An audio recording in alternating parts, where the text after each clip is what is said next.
to go. That is a beautiful rendition there. The rendition then was Sonia Kosu be singing a song of the nature. Then things were far, far better off than how it is now. I want to know which way. I said then there wasn't any issue regarding religious bigotry. There wasn't anything regarding ethnic sentiment.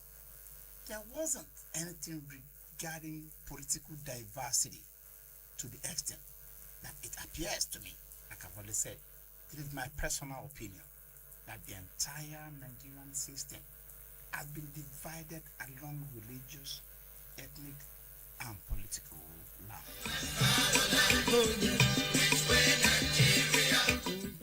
And if I'm not mistaken, I think one question that should come to mind is, how did we get here? Has Nigeria been this polarized before? The narratives we are now being awash with, probably on our radio stations, TV stations, social media, I mean just particularly the social media, it's alarming. And at times it begins to make me to think, can Nigeria unity really stand the test of time? Tell me which way to go. Like I've always said, as at the time, the legendary musician Sonia Kosu released this particular album, things weren't as bad as it is now. I may bold to say that. Like I've always said on this station, I know my age and what I've experienced. I have been monitoring the Nigerian system for long, along all lines, and I don't think, to the best of my knowledge and understanding, that Nigeria has been this polarized before. Which way Nigeria? Which way Nigeria? Tell me. It is on this note that I welcome you to one of the most informative, educative, and your analytical program on your favorite radio station frequency, iPower 102.7 FM, transmitting live from Emulele Inowo. This is Echo of the Past. It's hard to start. How long shall we be patient before we reach the promised land? Echoes of the Past. It's a unique program. A unique program.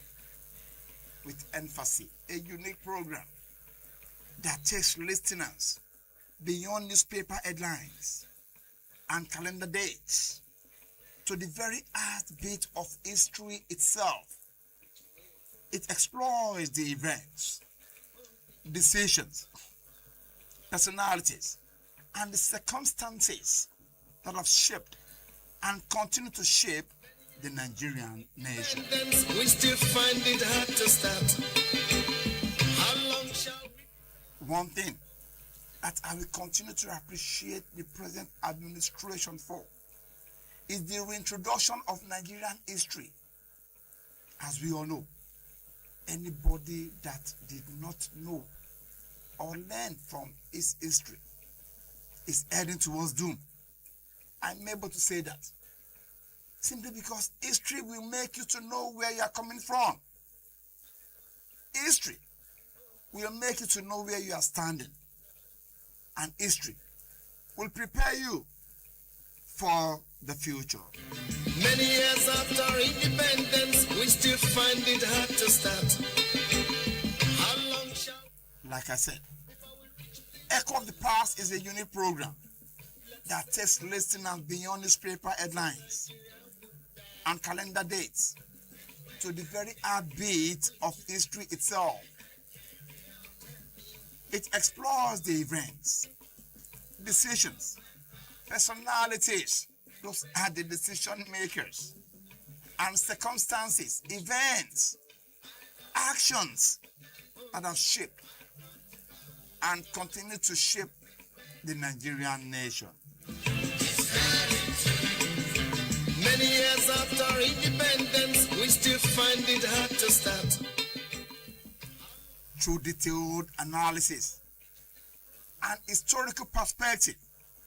The program examines issues affecting Nigeria politically, religiously, ethnic-wise, economically, and its social landscape.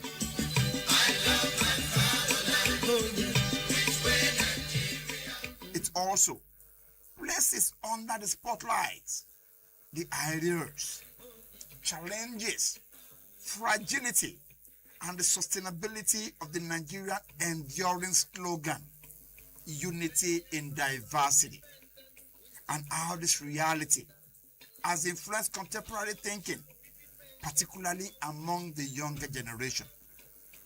Unity in diversity. At this juncture, I think the question that should come to mind is, to what extent have we been able to be united in our diversity? Either is it ethnic-wise, religious-wise, or political-wise? Has there been any unity at all? Particularly among the younger generations, which we refer to as Gen Zs. Because the most active group of persons now on social medias, either Instagram, Facebook, WhatsApp, just name it, are the youth. And to what extent are these youth being educated, are being aware, are conversant with Nigerian history? Or, I may say, the history that these youths are being fed with, are they not the jaundice history? I deliberately use the adjective jaundice because I have listened to some of our elders, people far older than I am, portray a narrative that has always presented, should I say, a kind of disunity. And these youths, these Gen Zs, consumes everything hook, line, and sinker. And before you say Jack Robinson, they begin to react on it on social media. And that, do we realize that one of the major reasons why they appear to be kind of bully on social media is premised on the histories that these Gen Zs are being fed with? The question is this: who is feeding them with this history? Their parents, their elder relatives, maybe uncle or sisters or aunts, as the case may be, are the ones actually feeding them with this jaundice history. How long shall we be patient before we reach the promised land? Let's save Nigeria, so Nigeria would die. It will interest you to know that this is one of the issues that Echo of the Past has come to address. If we should interpret it stricto sensu, echoes of the past simply means events that are still reverberating. Let me put it this way: event that took place in the past that is still taking effect, that is still reverberating in the present. You find it hard to start. How long shall we be patient? Beyond historical analysis, can actively participate.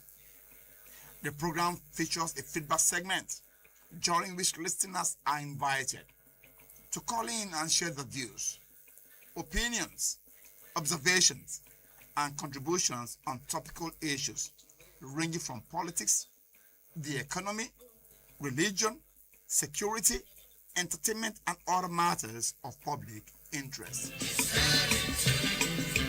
Many years after independence, we still find it hard to start. On that note, I warmly welcome you on board today's edition of Echo of the Past. I remain my humble self, Akin Adebayo, popularly known as the Echo Man. Which way, Nigeria? Tell me, which way to go? I love my fatherland. Oh, yeah. Which way, Nigeria? Which way to go? Which way to go? I love my fatherland. Oh, yeah. I want to know. I want to know. Which way, Nigeria is heading to? Many years after independence, we still find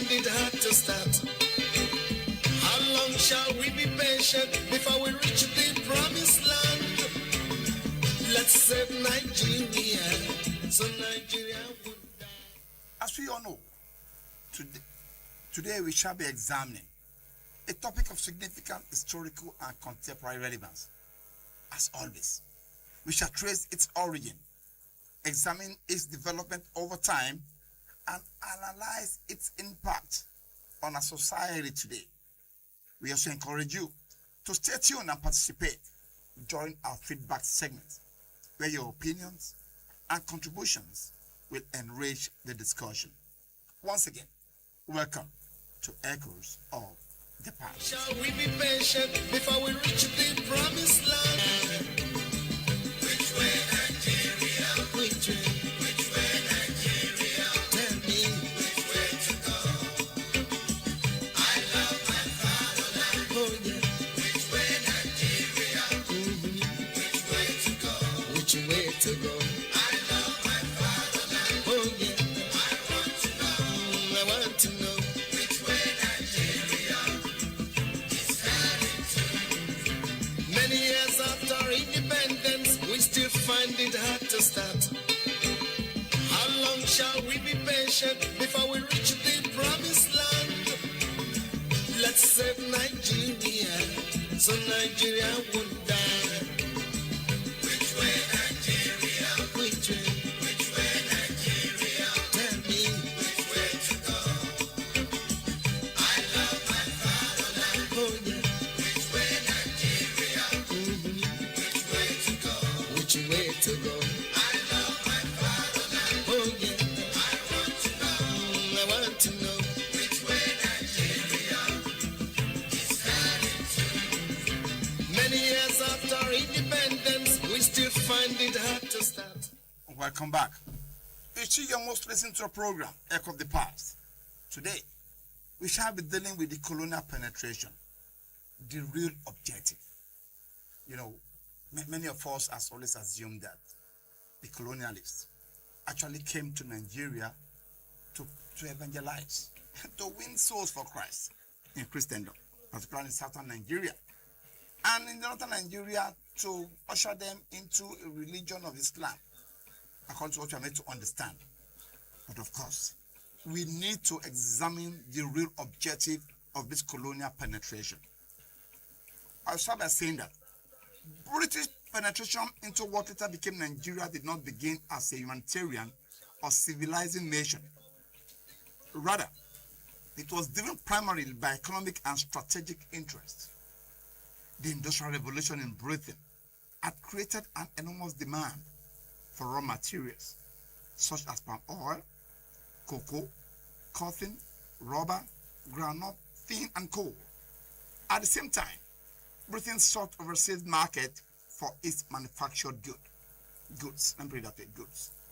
Now, like we need to understand, the real Industrial Revolution actually brought about the penetration of Africa, and Nigeria in particular, to source for raw materials such as palm oil, cocoa, cotton, rubber, groundnut, tin, and coal.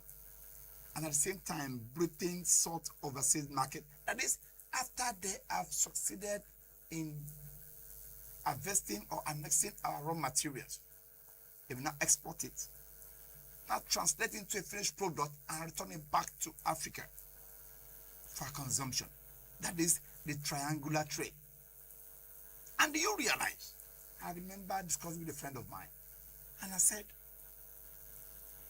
I was into, this jigger, let me put it that way, this is Yahoo thing, as we all know, this internet scam. I said, come, why are you engaged in stuff like this? And he told me that do I studied history? I said, yes, I have a stint of history. He said, do I realize that our forefathers were enslaved to go and work in sugarcane pyramid and what have you, and sugarcane plantation and what have you in the British produced sugar. And that our raw materials were annexed for the industrialization of Britain then. And after the whole thing had been turned into a finished good, to now be returned back to Nigeria for us to consume.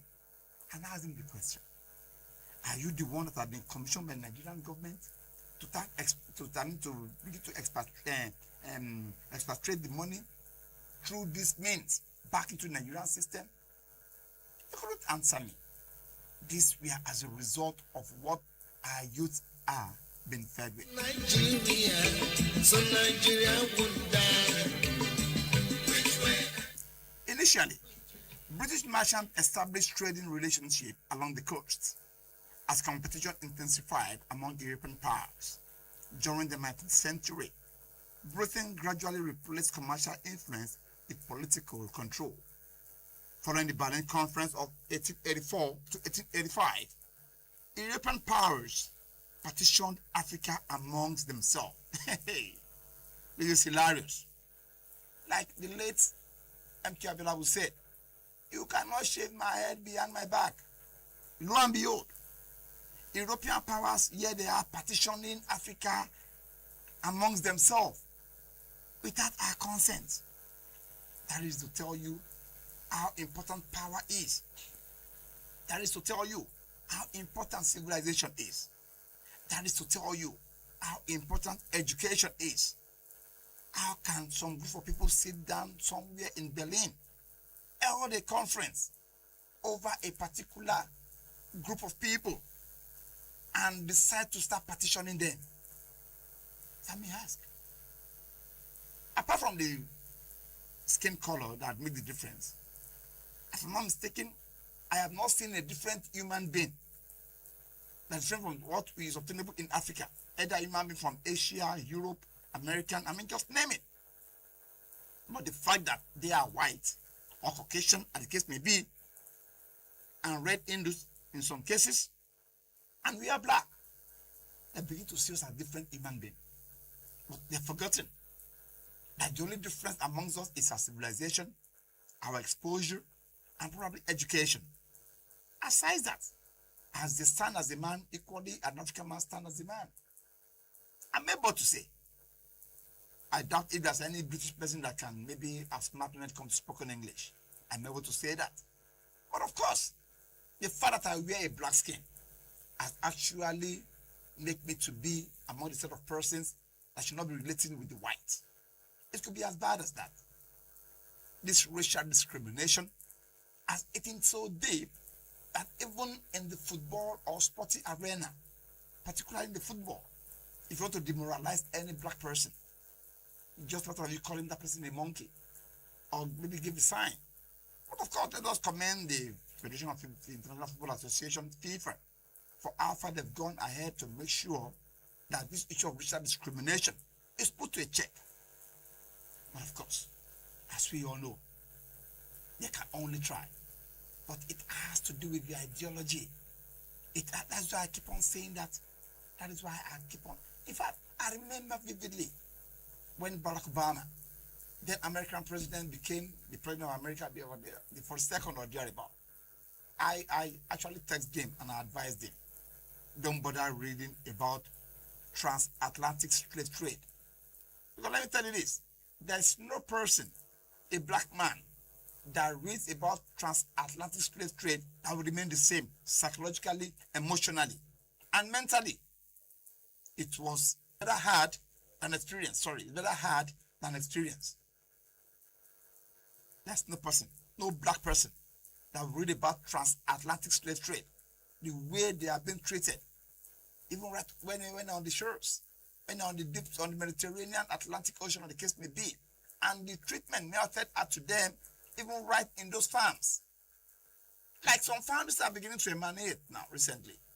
And the singular reason why you probably not see blacks in some Arab and maybe South American countries is because a deliberate effort was made to make sure that the black race doesn't exist. How do I mean? The black male were always castrated. So there was no room for reproduction. There was no room for them to actually get married, and that is why even in the recent Federal Court that was completed, questions were asked. Do you realize that most of the Arab nations doesn't have black players? It is deliberate, it is intentional. Those were the degradation suffered by our forefathers that were actually exported to those areas during the transatlantic slave trade.